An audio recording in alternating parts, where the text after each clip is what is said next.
2 मिनिटं फक्त.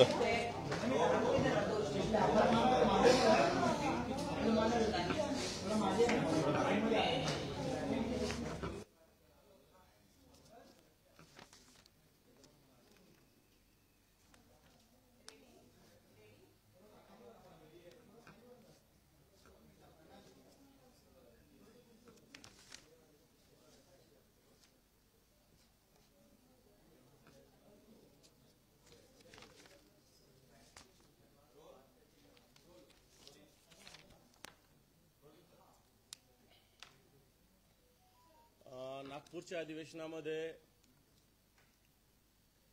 एसटी जे 1310 बसेस भाडेतत्वावर घेणार आहे त्याच्या संदर्भात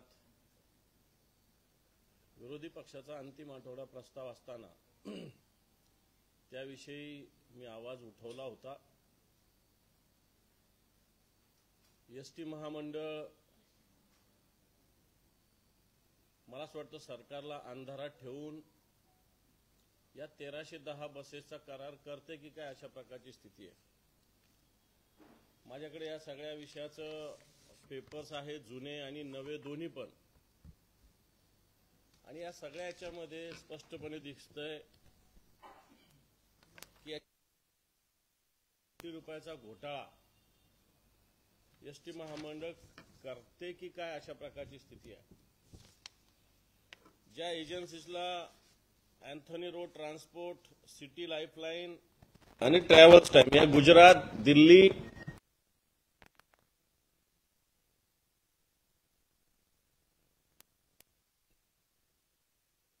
बसेस अशा 1310 बसेस भाडेतत्वावर सरकार यांच्याकडून घेणार आहे. आता तुम्ही म्हणाल याच्यातला घोटाळा काय आहे की आधी सुद्धा बसेस चालू होत्या. आता या बसेस ज्या आधीच्या ज्या चालू आहे या बसेस जर बघितल्या तर जवळपास डिझेलसह ₹44 प्रति किलोमीटरच्या आधीच्या बसेस चालतात.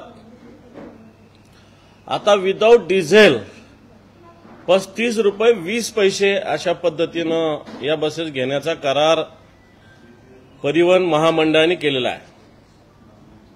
आता हे तुम्हीच बघा, विथ डिझेल ₹44 आणि विदाऊट डिझेल ₹35.20. जर हेच विथ डिझेल केलं तर जवळपास ₹57.20 जातं.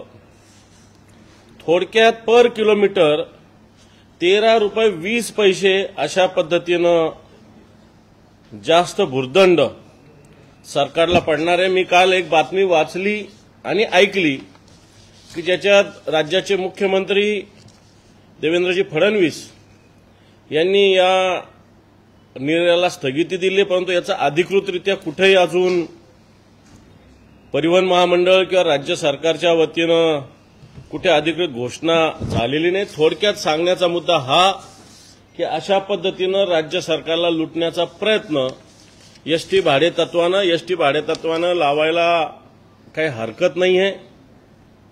पण तो आधीची एजन्सी ₹44 देते आणि आताची एजन्सी विदाऊट डिझेल ₹35 देते.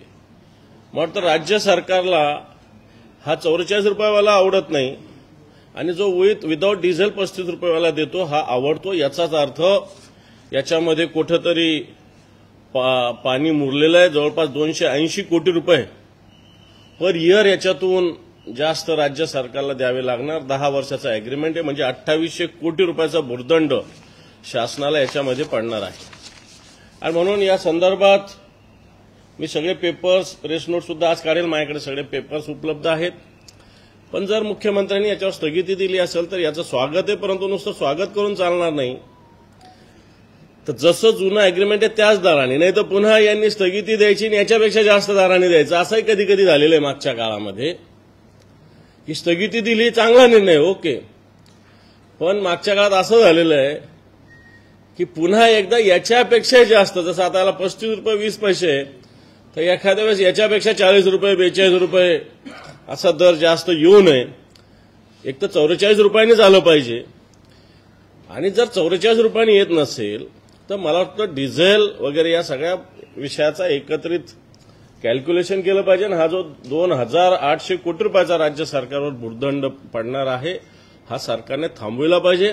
निश्चित आताची जी एजन्सी आहे, मी एजन्सी कोण आहे मला याच्याशी काही घेणं देणं नाही, परंतु दर या विषयाशी निश्चित विरोधी पक्ष म्हणून आम्ही देणं घेणं ठेवू. राज्याची तिजोरी आताच्या घडीला खडखडाट असताना अशा पद्धतीनं राज्याच्या पैशाचा उधळपट्टी ही होऊ नये. त्यातल्या त्यात बाहेरच्या एजन्सी गुजरात, दिल्ली आणि तामिळनाडू वाटतं हा विषय मांडण्यासाठी मी मुद्दा म्हणून आपल्याला बोलवलेलं होतं. दुसरी गोष्ट, वाल्मिक कराड यांना परवा ते स्वतः सरेंडर झाले. याच्यातल्या काही गोष्टी बारकाईने जर बघितल्या तर त्या दिवशी केजच्या न्यायालयामध्ये एक सरकारी वकील देशपांडे यांनी हा खटला याच्यामध्ये उभं राहायला नकार दिला. हा कोणत्या कारणाने नकार दिला याची सुद्धा चौकशी झाली पाहिजे. भीतीमुळे दिला की काही तत्वनिष्ठ वकील आहेत देशपांडे साहेब, त्याच्यामुळे त्यांना या खटल्यात उतरावं वाटलं नाही, परंतु ते गव्हर्नमेंट प्लीडर आहे त्याच्यामुळे त्यांनी उतरायला पाहिजे होतं.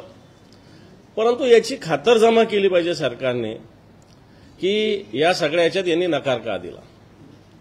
दुसरी गोष्ट, एसआयटी 2 लागलेल्या आहेत. याच्यातले अधिकारी मेजॉरिटीनं बीडचे आहेत.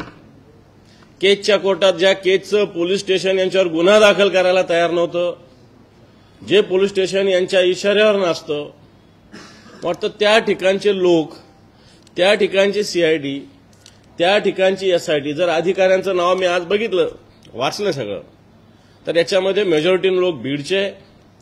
माझं याच्यातलं स्पष्ट मत असं आहे की याच्यामध्ये राज्याचा एखादा वरिष्ठ अधिकारी याच्यामध्ये असला पाहिजे, एक स्वतंत्र टीम राज्याची त्याच्यामध्ये असली पाहिजे आणि हा खटला केजच्या ऐवजी बीड जिल्हा सोडून मग संभाजीनगर असेल, पुणे असेल, नगर असेल, इतरत्र चालवला पाहिजे.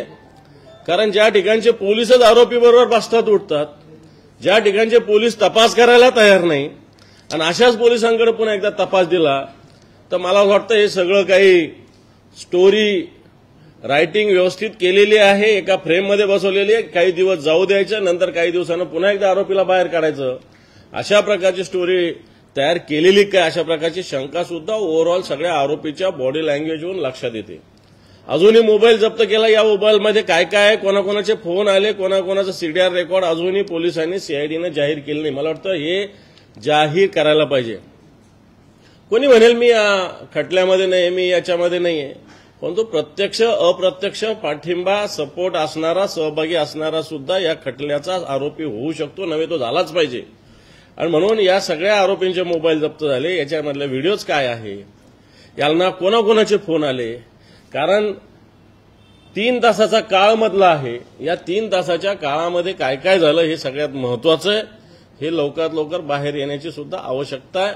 म्हणजे याच्यातला सगळ्यात महत्वाचं, या सगळ्या एसआयटीच्या टीम आहे, याच्यामध्ये महाराष्ट्रातले तरबेज अधिकारी याच्यात नियुक्त केले पाहिजे आणि हा खटला बीड जिल्ह्याच्या बाहेर चालला पाहिजे. आणि देशपांडे जे तिथले गव्हर्नमेंट लीडर आहे त्यांनी खटला चालवण्यास का नकार दिला याची सुद्धा माहिती घेतली पाहिजे. अशा प्रकारची सुद्धा मागणी मी राज्य सरकारला करेन.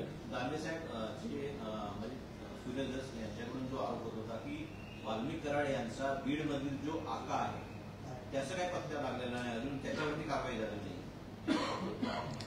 हे पहा, सुरेश धसांचा इशारा कोणाकडे सुस्पष्टपणे, कारण वाल्मिक कराड हे धनंजय मुंडेंचे जवळचे आहेत आणि स्पष्टपणे मला आका पाका मी काही म्हणत नाही की धनंजय मुंडे आणि वाल्मिक कराड यांची जवळीक आहे, हेच त्यांना म्हणायचं आहे.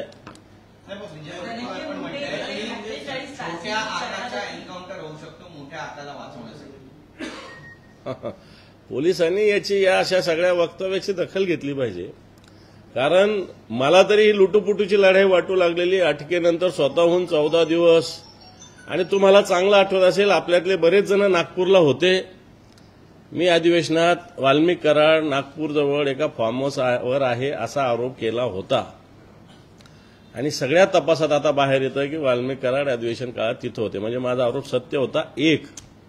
पण आणखी सांगतो की आतापर्यंत मला कधीही एकाही पोलीस अधिकाऱ्याचा फोन नाही आला की तुम्ही हा आरोप केला होता, कोणत्या आधारावर केला होता, काय आधारावर केला होता. मला वाटतं ही पोलीस यंत्रणा आपली.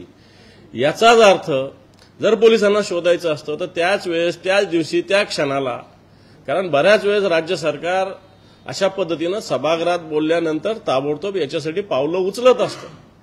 सभागृहात बोलण्याला एक अर्थ असतो, एक ताकद असते. आणि ते बोलल्यानंतर राज्य सरकार इमिजिएट या विषयानं तपास करत असतं, किमान चौकशा करत असतं. परंतु मी त्या दिवशी अधिवेशनानंतर सुद्धा आपल्याला सांगितलं होतं की मला साधा फोनही कोणत्याही पोलीस अधिकाऱ्याचा आला नाही. परंतु आता तपासातून हे स्पष्ट होतंय की वाल्मिक कराड नागपूरमध्ये होते. हे पहा, आता कोणाला भेटण्यासाठी आले होते, मला जी माहिती आहे की तुम्ही ज्यांचं नाव घेतो हे 3 दिवस अधिवेशनाला आलेच नाही. कुठं होते हाही प्रश्न केला पाहिजे ना, तुम्ही तपासलं पाहिजे पत्रकारांनी. ज्या पद्धतीनं ही शरणागती झाल्यापासून धनंजय मुंडे कुठे दिसलेले नाहीये, त्याचबरोबर त्यांची कुठली प्रतिक्रिया आलेली आहे. एकीकडे ते प्रतिक्रिया देतात की तू माझ्या जवळच आहे आणि दुसरीकडे शरणागती झाल्यापासून धनंजय मुंडे गायब आहे. याच्याकडे तुम्ही कसं पाहता? आणि मुळात आपण एक जबाबदार मंत्री आता झालेला आहात, असं असताना इतक्या मोठ्या प्रकरणात वारंवार तुमचं नाव येत असताना कुठल्याही पद्धतीची प्रतिक्रिया न देणं हे कितपत योग्य वाटतं? नाही, हे तर चुकीचं आहे. जर माझ्याजवळच्या एखाद्या कार्यकर्त्याने काही गुन्हा केला आणि मी जर त्याच्यातला माझा कुठे रोल नसेल तर मी सुस्पष्टपणे येऊन सांगितलं पाहिजे. एखाद्या कार्यकर्त्याकडून जवळचा गुन्हा होतो त्याच्याविषयी मी नाही म्हणणार नाही, परंतु त्याच्याविषयी सुस्पष्टपणे भूमिका आपली मांडली पाहिजे. परंतु जे मागच्या 5 वर्षातलं 10 वर्षातलं बीडमधील वाल्मिक कराड आणि धनंजय मुंडे एकाच नाण्याच्या 2 बाजू आहे. म्हणजे कित्येक वेळेस पोलीस अधिकाऱ्यांना कलेक्टरांना आदेश वाल्मिक कराड देत होते, धनंजय मुंडे देत नव्हते. अशा प्रकारची स्थिती आहे. आणि वाल्मिक कराडांचा आदेश म्हणजे धनंजय मुंडेंचा आदेश, अशा पद्धतीनं बीड जिल्ह्यामध्ये एक जनरली समज आहे. नव्हे तसंच होत आलेलं आहे आतापर्यंत, नव्हे त्यांच्या खात्यामध्ये सुद्धा असं होत आलेलं आहे आतापर्यंत. मग ते जवळचे आहेच त्यांच्या. विजय वडेट्टीवारांनी आणखी एक आरोप केला. ते म्हणतात की आता धनंजय मुंडे यांची मंत्रिपदातून हकालपट्टी करण्यात येईल आणि त्यांच्या जागी छगन भुजबळ यांची वर्णी लावण्याची शक्यता आहे. कसं पाहता येईल? मला माहिती नाही, मला अंतर्गत काही माहिती नाही. परंतु अशा पद्धतीनं आरोप असल्यावर त्या मंत्र्यांनी त्या पदावर राहता कामा नये असं मला वाटतं. बाकी जी वडेट्टीवारांकडे माहिती, याची माहिती काही मला नाहीये. सरकार सुद्धा त्यांच्याकडे अशी कुठल्याही पद्धतीची मागणी करत नाही. त्यांच्या पक्षाचे प्रमुख अशा पद्धतीची कुठलीही मागणी करत नाहीये. हे कुठेतरी बेजबाबदारपणा वाटत नाही का आपल्याला? सरकारने सुद्धा धनंजय मुंडे यांच्या राजीनाम्याची मागणी करायला नको.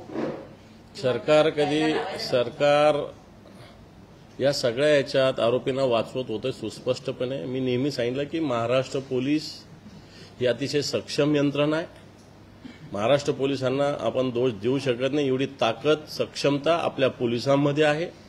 या पोलिसांनी ठरवलं तर स्वर्गातून आणि भूलोकातूनही ते आरोपीला शोधून आणू शकतात, एवढी ताकद आपल्या पोलिसांची आहे.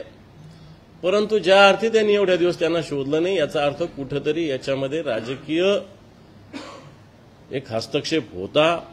पोलिसांच्या कामात राजकीय हस्तक्षेप झाल्यावरच असं होऊ शकतं. नाही तर आपल्या पोलिसांना वाटतं कोणत्याही गुन्हेगारापर्यंत आणि गुन्ह्यापर्यंत पोहोचवायला थांबवणारी ताकद तरी या हिंदुस्थानात तरी नाहीये. एवढी सक्षम आपली पोलीस आहे. परंतु ज्यावेळेस राजकीय वरद हस्त असतो त्याच वेळा या पोलिसांचं काय होतं हे आपण बघितलेलं आहे. अब्दुल सत्तार यांनी काल छत्रपती संभाजीनगरमध्ये जे भाषण केलं त्यात ते म्हणतात की गुंडगिरी संभाजीनगरमध्ये खपवून घेतली जाणार नाही. नेमका कोणी? अब्दुल सत्तार यांनी 2.5 वर्षात काही होऊ शकतं असं पण म्हणतायत. अब्दुल सत्तार म्हणतात त्यांचा रोख नेमका कुणाकडे? आता ते तुम्हाला तो वक्त है, हमारा तो दौर आएगा अशी शेरोशाही पण त्यांनी केली. हे बा, अब्दुल सत्तार यांना मंत्रिपद मिळालेलं नाही आणि म्हणून या भावनेतून या भूमिकेतून ते बोलत असतील. परंतु त्यांना मंत्रिपद मिळणं न मिळणं त्यांच्या पक्षाचा अंतर्गत प्रश्न आहे असं मी समजतो. त्यामुळे उनका वक्त आएगा की दौर आएगा याच्याशी मला काही माहिती नाही. तुमचे एक मित्रपक्ष म्हणजे अजित पवार यांच्या मातोश्रीने काल विठुरायाला साकडं घातलेलं आहे की दोन्ही पवार एकत्रित राहून. असं जर झालं, दुसरीकडे प्रफुल्ल पटेल सुद्धा म्हणतात की शरद पवार हे आमचं दैवत आहे. असं जर झालं तर महाविकास आघाडीला एक मोठा फटका नाही का बसणार? आमचे मित्रपक्ष कोण? शरद पवार. हा, तुम्ही अजित पवार म्हटले. अजित पवार यांनी मातोश्रींनी असं म्हटलंय की विठुरायाला हे पहा, पवार एकत्रित आहे. त्या मातोश्री आहेत. मातोश्रींच्या एक भावना वेगळ्या असतात. त्यांना राजकारणाशी काही देणं घेणं नसतं. एक कुटुंब म्हणून कोणत्याही आईची ही भूमिका असते, मला वाटतं ती त्यांनी व्यक्त केली असावी. त्याच्यामुळं त्याच्यात आम्ही राजकारण पाहावं किंवा टाकावं असं मला वाटत नाही. रोहित पवारांनी एक ट्विट केलेलं आहे की पोलीस स्टेशनमध्ये पलंग, गाद्या, उशा कशासाठी आणल्या? कोणत्या पोलिसांमध्ये?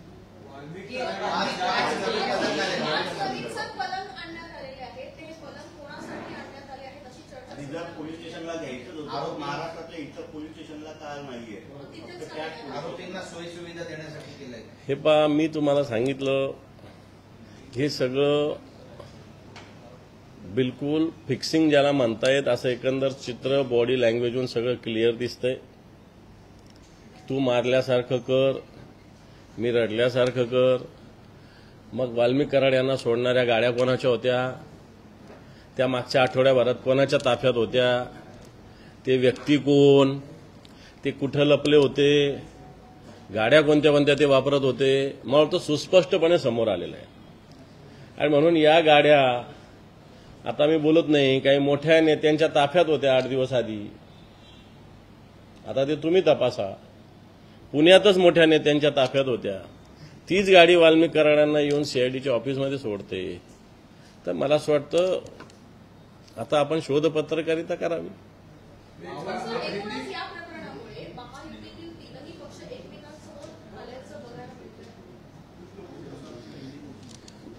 तीन पक्ष एकमेकांसमोर आले नाही आले मला माहिती नाही, पण सरकार निश्चित या प्रकरणात बोटचेपी भूमिका घेतंय असं माझं स्पष्ट मत आहे. सर, राजन साळवी नाराज आहेत का आणि ते भाजपमध्ये जातील अशी चर्चा आहे. पक्षाची नेमकी त्यांच्याबद्दलची भूमिका काय? नाही, मला याच्यातली माहिती नाही.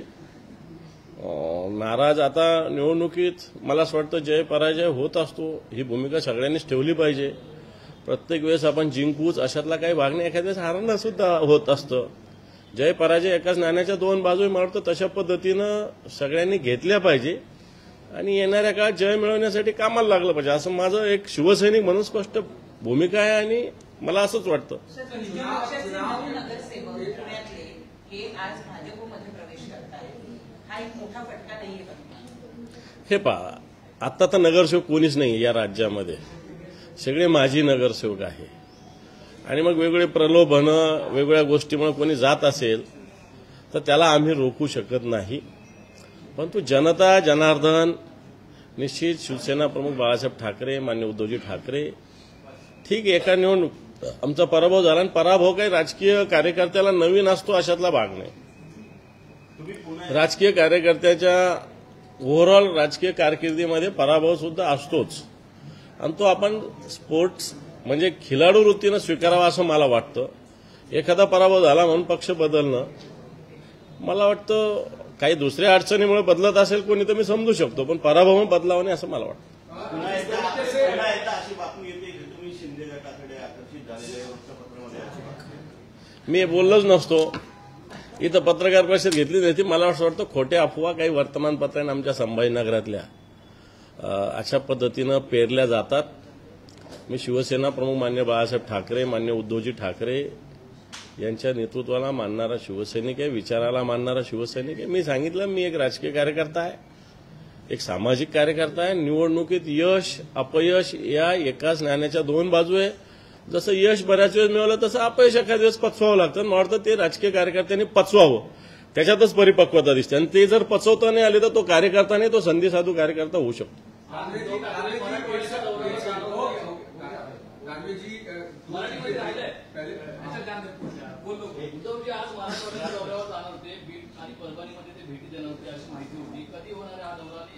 नाही, हे रद्द वगैरे झाला आणि ठरलाही नव्हता, चर्चा होती. हे वाल्मिक कराड वगैरे या सगळ्या आरोपींना लवकर पकडावं, मला असं वाटतं. शिवसेना म्हणून मी स्वतः जाऊन आलेलो आहे, तिथे परभणीला जाऊन आलेलो आहे, बीडला जाऊन आलेलो आहे. आमचे शिवसैनिक दोन्ही ठिकाणी आहे. परभणीला आमचे खासदार आहेत, आमचे आमदार आहेत संजयजी जाधव, राहुलजी पाटील. बीडला आमचे जिल्हा प्रमुख त्या ठिकाणी आहेत. त्यामुळे शिवसेना म्हणून आम्ही तिथं सातत्याने या विषयात आवाज उठवत आहोत आणि त्या हिशोबाने मला असं वाटतं या भूमिकेला न्याय देण्यासाठी जास्त काम केलं पाहिजे दौरे करण्यापेक्षा.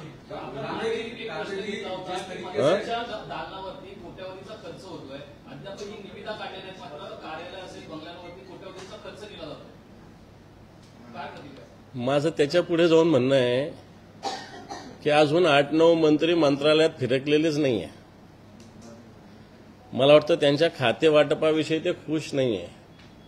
बऱ्याच मंत्र्यांनी 2-4 मंत्र्यांनी तर चमकोगिरी 2-3 दिवसात केली.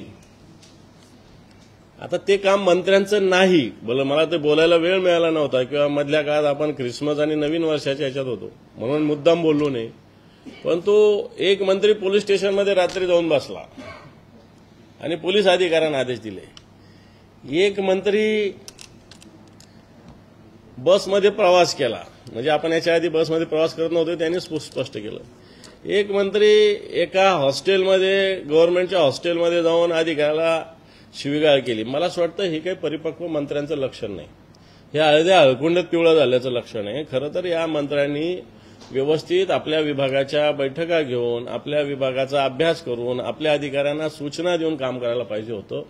पण तो अशी चमकोगिरी काही मंत्री करतात आणि काही मंत्र्यांनी अजूनही खाते वाटपावर नाराजीमुळे त्या खात्यात कोणत्याही प्रकारचं अजून कुठे हजेरी सुद्धा लावून नाही, कार्यालयात सुद्धा आले नाही, अशा प्रकारची स्थिती. दुसरा गोष्ट, दालनावर खर्च वगैरे याच्यावर मी बोलणार नाही, कारण शेवटी ज्या त्या मंत्र्याला ज्याच्या त्याच्या पद्धतीनं रचना पाहिजे असती आणि ती केली पाहिजे सरकारने. आता खर्चाला काय लिमिटेशन लावायचं तो सरकारचा अधिकार आहे. पण एखाद्या मंत्र्याला जसं पाहिजे तसं दालन बनवणं काही वावगं आहे, चूक आहे असं मला तरी वाटत नाही. दानवे जी, जिस तरीके से वाल्मीकि करार के मामले में तो एक ही सत्ताधारी पार्टियों के भीतर आपस में जिस तरीके से एक आरोप कर रहा है, दूसरा उसका प्रतिवादी बना है, तीसरा इतने दिन बाद जो अरेस्टिंग हुई है और उस पर भी बेड नए पुलिस स्टेशन में आने की बात, ये सारी चीजों को आप कैसे देखें? नहीं, सारी चीजों को देखना है. देखो, ये तो एक इशू, अलग इशू है. भीड़ में जिस प्रकार दहशतवाद, गुंडागर्दी बड़ी है, ये सब में इशू है. इसमें मैं समझता हूं कोई पार्टी का इशू नहीं है. अगर आप देख रहे होंगे तो जैसा महाराष्ट्र में पूना जाना जाता है, एक सुसंस्कृत शहर, वैसा मराठवाड़ा में अंबाजोगाई शहर जाना जाता है कि सुसंस्कृत शहर, अच्छे लोग, पढ़े लोग, साहित्यिक, नाट्यकर्मी, आध्यात्मिक, ऐसी सभी प्रकार के लोग रहते हैं. अब उनको सुरक्षित नहीं लग रहा है, तो ये इशू पॉलिटिकल नहीं लेते हुए ये एक सोशल इशू है, दहशतवाद का इशू है. लेकिन भीड़ में जिस प्रकार सुरेश धस जी ने धनंजय मुंडे और पंकजा मुंडे इन पे आरोप किया है, तो उन्होंने उनके सीएम को जाके बोलना चाहिए था ये सब बातें. बाहर क्यों बोल रहे हो? वो तो भारतीय जनता पार्टी के नेता है. इसमें उनके वहां का लोकल पॉलिटिक्स छुपा है, ऐसा मेरा कहना है. कि जिस प्रकार सुरेश धस को विधानसभा में कुछ जगह विरोध किया गया ऐसा उनको लगता है, और जो विरोध हुआ उसको ये मुंडे जिम्मेदार है ऐसा वो मानते हैं, इसलिए वो पर्सनल आरोप उन पे कर रहे हैं.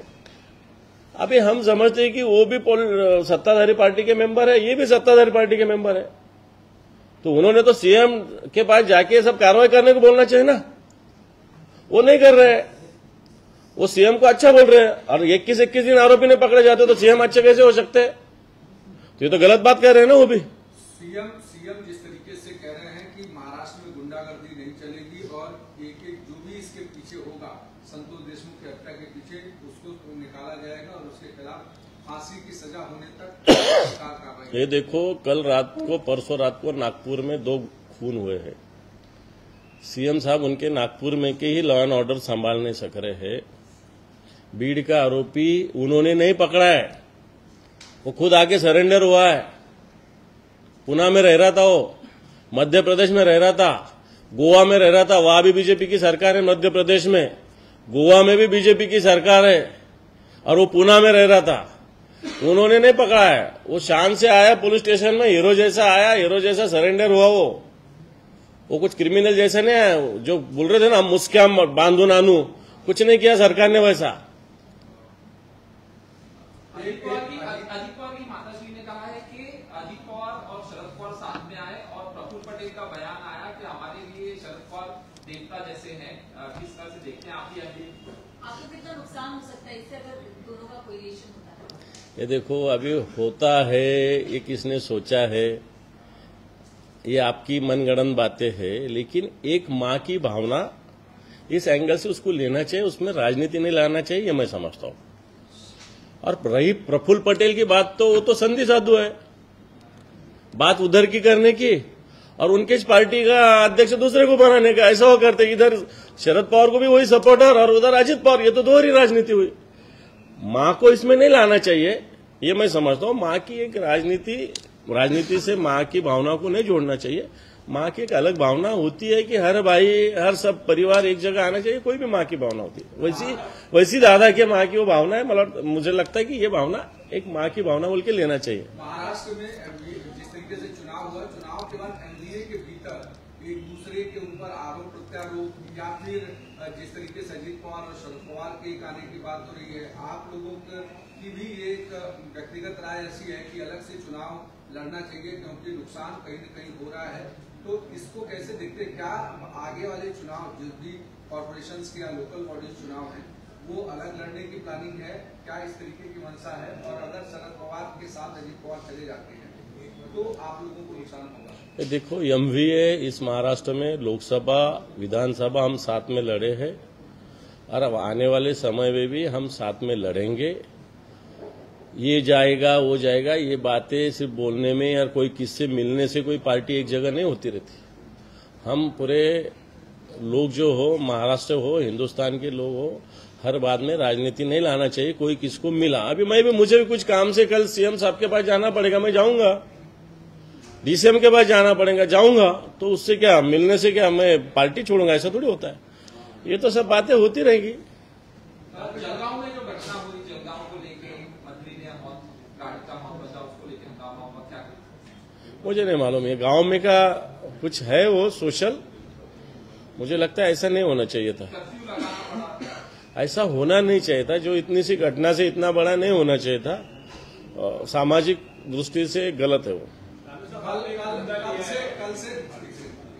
कल से कुछ खबरें ऐसी वायरल हो रही है कि शिवसेना, आप लोगों की शिवसेना में मीटिंग के दौरान कुछ संजय राउत के ऊपर हमला किया गया या गाली गलौज किया गया, झगड़ा किया गया अंदर से, कि इनकी वजह से पार्टी को नुकसान हुआ। कल से तमाम सारे सोशल मीडिया पर और ट्रेंडिंग में खबरें ऐसी आ रही है, क्या सच्चाई है? ऐसा नहीं है कुछ भी। संजय राउत साहब हमारे शिवसेना के वरिष्ठ नेता है, हाँ, लेकिन शिवसेना में भावना, हमारी बात रखने का अधिकार शिवसैनिक को होता है। वो हम पार्टी चीफ माननीय उद्धव जी के सामने रख सकते हैं, लेकिन रखना यहाँ तक हमारा अधिकार है। क्या करना वो पार्टी चीफ माननीय उद्धव जी का अधिकार है। और शिवसेना नेता और संजय राउत साहब भी हमारे सीनियर लीडर है। हमारे पार्टी में ऐसे संस्कार शिवसैनिकों पे नहीं है। आज का सामना जो बात है उसके एडिटोरियल में एक सेंटेंस लिखा गया, उन्होंने कहा कि मुख्यमंत्री की लीडरशिप की करीबी लोगों का मानना है कि वो डिप्रेशन में, आपकी ही सामना बाकी उसमें लिखा गया। इसको किस परिप्रेक्ष्य में देखा जाए, किस कॉन्टेक्स्ट में देखा जाए? ये देखो, कोई सीएम का डीसीएम होने बाद तो थोड़ा तो भावना ये होती है ना। चीफ रिपोर्टर से डायरेक्ट सीधा सिंपल रिपोर्टर रहा तो उसका कुछ ना कुछ तो भावना दुखती है। दिल्ली यूनिवर्सिटी में एक नया कॉलेज खोला जा रहा है जिसकी नींव जो है वो प्रधान खुद रखने वाले हैं। उसका नाम जो है वो स्वातंत्र वीर सावरकर के नाम पर रखा जा रहा है। कहाँ पे हो? दिल्ली में वीर सावरकर के नाम पर वो रखा जा रहा है। तो इसे कैसे देखते हैं? अच्छा है, सावरकर जी को तो भारत रत्न देना चाहिए। हम तो बार बार मांगनी कर रहे हैं ना, शिवसेना तो बार बार मांगनी कर रहे हैं। सावरकर ये भारत रत्न इनको देना चाहिए, ये तो हमारी मांग बार बार रही है। अच्छा, सिर्फ सावरकर का नाम कॉलेज को होके नहीं चलेगा, सावरकर के विचार भी सब में लाना चाहिए। सरकार सिर्फ सावरकर का नाम लेती है लेकिन विचार तो नहीं लाती है। सर, उत्तर प्रदेश में कुंभ मेले का आयोजन हो रहा है, इसमें अखिल भारतीय की तरफ से कहा गया है कि जो दुकानें हैं वो मुसलमानों को ना दी जाए, सिर्फ हिंदुओं को दी जाए। इस पर क्या करें? ऐसा नहीं होगा। दुकान क्या धर्म की थोड़ी होती है। दुकान जो सामान है उसकी होती है, धर्म की थोड़ी होती है। एक मुद्दा लिया आपने, एमएसआरटीसी ने 1300 बसेस का एलओआई निकाला था जो करंट लास्ट कॉन्ट्रैक्ट से ज्यादा है, और अभी सीएम ने उसको कैंसिल किया, कैसे देखते?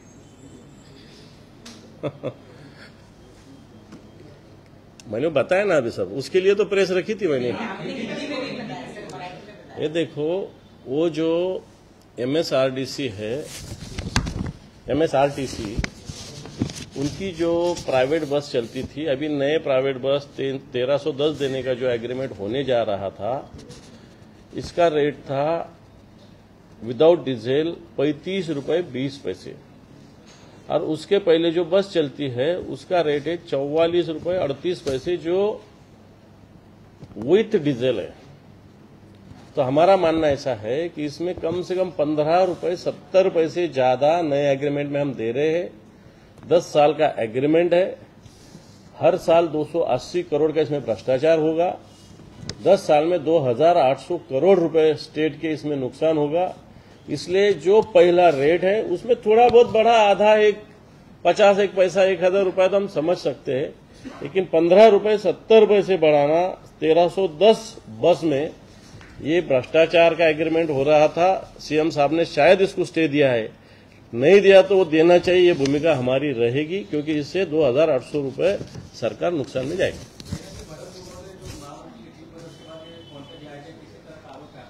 मैं किसी के भी पर्सनल आरोप नहीं कर रहा हूं, सरकार का 2800 करोड़ रुपए बचना चाहिए, ये मेरी लीडर ऑफ ऑपोजिशन नाते से भूमिका है।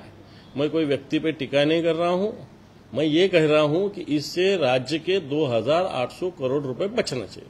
सर, मराठीत सांगा की दिल्लीतल्या एका कॉलेजला सावरकरांचं नाव दिलं जात आहे, आपल्याला कशाचं कॉलेज बनते? नाही, दिल्ली विद्यापीठाच्या वतीनं नाही, काही हरकत नाही ना, स्वातंत्र्यवीर विनायक दामोदर सावरकरांचं नाव एखाद्या महाविद्यालयाला देणं काही चुकीचं आहे असं मला वाटत नाही। स्वातंत्र्यवीर विनायक दामोदर सावरकरांना भारतरत्न द्यावा ही भूमिका आम्ही तरी मांडलेली, वारंवार आम्ही मांडलेली आहे, परंतु सावरकरांचा विचार, सावरकरांचा विज्ञानवादी विचार, साहित्यिक विचार, देशभक्तीचा विचार, आज पंतप्रधान, मी काही पंतप्रधानांवर टीका करणं योग्य नाही होणार माझ्याकडून, परंतु मला असं वाटतं सावरकरांच्या नावाने फक्त महाविद्यालय होऊ नये, तर सावरकरांच्या विचाराचं सुद्धा अंमलबजावणी सरकारने करावी। कारण सावरकर उदारमतवादी होते, विज्ञानवादी होते, आणि आताचं सरकार हे मला वाटतं अजूनही पुण्या जुन्या काळात जायच्या परिस्थितीमध्ये आहे। जसं आता कोणतरी सांगितलं की दुकान मुसलमानाला देऊ नये, हिंदूला द्यावं, हे काय विचार आहे का?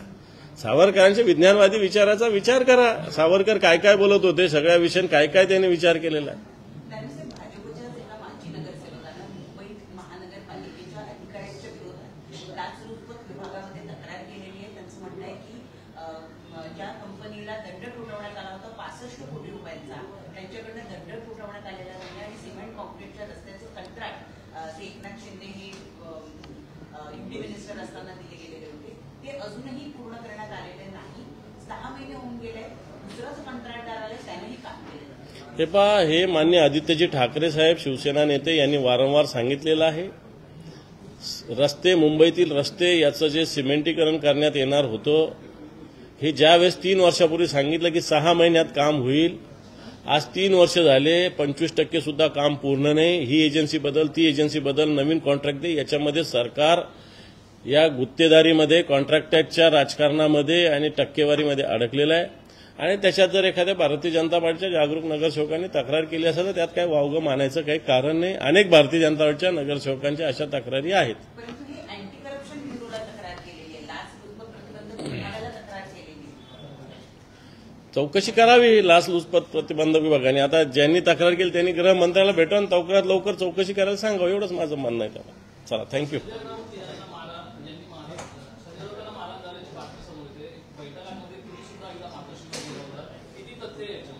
मी आधी सांगितलं, संजय राऊत साहेब हे शिवसेनेचे ज्येष्ठ नेते। शिवसेनेमध्ये नेत्यांचा एक एवढा पक्षप्रमुखानंतर मान हा नेत्यांचा असतो, आणि तो मान संजय राऊतांना आम्ही सगळे शिवसैनिक देत असतो आणि देणार। त्यामुळे अशी काही बातमी आली असेल तर ती चुकीची।